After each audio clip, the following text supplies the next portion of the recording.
काय मान्य मागितली आई तुळजाभवानीला? आई तुळजाभवानीने आम्हा राणी कुटुंबियांच्या सर्वांच्या इच्छा पूर्ण केलेल्या आहेत. त्यामुळे मागण्यासाठी आलो नाही, तिचे आशीर्वाद घ्यावेत. आमच्या चिरंजीवांना, नातवंडांना उदंड आयुष्य, चांगलं आरोग्य देवीने द्यावं, त्यांना यशस्वी त्यांच्या जीवनात करावं एवढीच प्रार्थना. साहेब, आई तुळजाभवानीला पण कमळाचं फुल अर्पण केलेलं आहे. आज काय नेमकं प्रयोजन आहे त्याच्यामध्ये? कशामुळे? नाही, प्रयोजन असं काही नाहीये. आम्ही सातत्याने येतो तुळजाभवानी. मिसेस तर दर पौर्णिमेला येते ती, त्यामुळे काही नवीन नाही आमच्यासाठी तुळजाभवानी नाही आहे.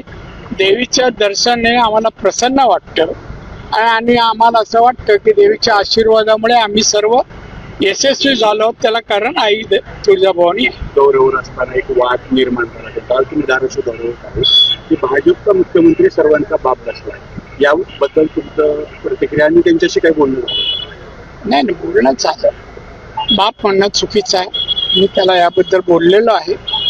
कोणाचं शेवटी मुख्यमंत्री हा महाराष्ट्राच्या जनतेचा सेवक असतो, कोणाचा बाप नसतो. मी मुख्यमंत्री होतो तेव्हा लोकांना सांगायचं, मला साहेब बनवू नका, मी सेवक आहे महाराष्ट्र जनतेचा. तीच समज मी नितेशला दिलेली. त्यामुळे वादाचा मुद्द्यावरून हा वाद सुरू झाला नाही, संपला. स्थानिक स्वराज्य संस्थेच्या निधीला स्थगिती दिलेली आहे. तर धाराशिव ज्या DPC निधीला, जिल्हा नियोजन समितीच्या निधीला स्थगिती देण्यात आलेली आहे. या संदर्भात काही सूचना करणार आहे तुम्ही? मी करणार आहे. कोणाची निधी थांबवली जाणार नाही. बस. प्रकाश महाजनांनी आवाहन केलं. कोण प्रकाश महाजन? कोण विचारते त्याला? कुठे आहे तो? उतरले ते काल तुम्हाला ते रस्त्यावर उतरू का? तो कुठे उभा राहिला आणि मी जाऊ का? तुम्हाला असं वाटतं? मी दिल्लीला होतो काल.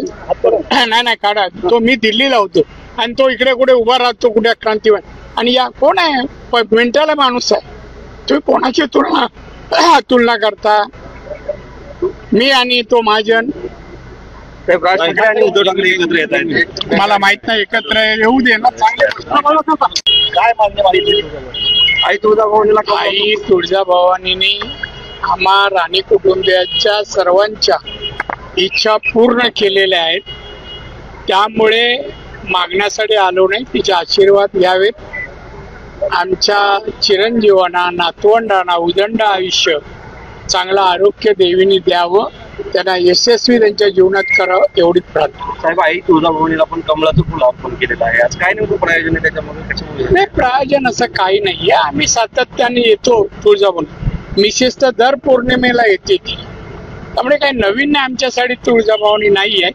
देवीचं दर्शनाने आम्हाला प्रसन्न वाटतं आणि आम्हाला असं वाटतं की देवीच्या आशीर्वादामुळे आम्ही सर्व यशस्वी झालो. त्याला कारण आई तुळजाभवानी आहे. दौऱ्यावर असताना एक वाद निर्माण झाला. काल तुम्ही धाराशिव दौऱ्यावर आहे की भाजपचा मुख्यमंत्री सर्वांचा बाप बसलाय, याबद्दल तुमचं प्रतिक्रिया आणि त्यांच्याशी काही बोलणं झालं? नाही, बोलणं झालं.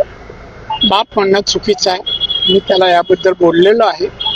कोणाचं शेवटी मुख्यमंत्री हा महाराष्ट्राच्या जनतेचा सेवक असतो, कोणाचा बाप नसतो. मी मुख्यमंत्री होतो तेव्हा लोकांना सांगायचं, मला साहेब बनवू नका, मी सेवक आहे महाराष्ट्र जनतेचा. तीच समज मी नितेशला दिलेली. त्यामुळे वादाचा मुद्द्यावरून हा वाद सुरू झाला नाही, संपला. स्थानिक स्वराज्य संस्थेच्या निधीला स्थगिती दिलेली आहे. तर धाराशिव ज्या DPC निधीला, जिल्हा नियोजन समितीच्या निधीला स्थगिती देण्यात आलेली आहे.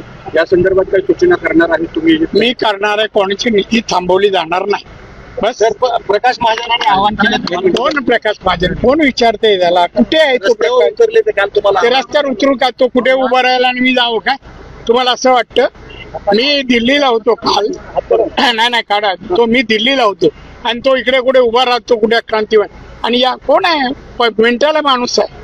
तुम्ही कोणाची तुलना करता? मी आणि तो महाजन उद्धव ठाकरे एकत्र येत आहेत. मला माहित नाही. एकत्र येऊ दे ना. काय मान्य मागितली आई तुळजाभवानीला? आई तुळजाभवानीने आम्हा राणी कुटुंबियांच्या सर्वांच्या इच्छा पूर्ण केलेल्या आहेत. त्यामुळे मागण्यासाठी आलो नाही, तिचे आशीर्वाद घ्यावेत. आमच्या चिरंजीवांना, नातवंडांना उदंड आयुष्य, चांगलं आरोग्य देवीने द्यावं, त्यांना यशस्वी त्यांच्या जीवनात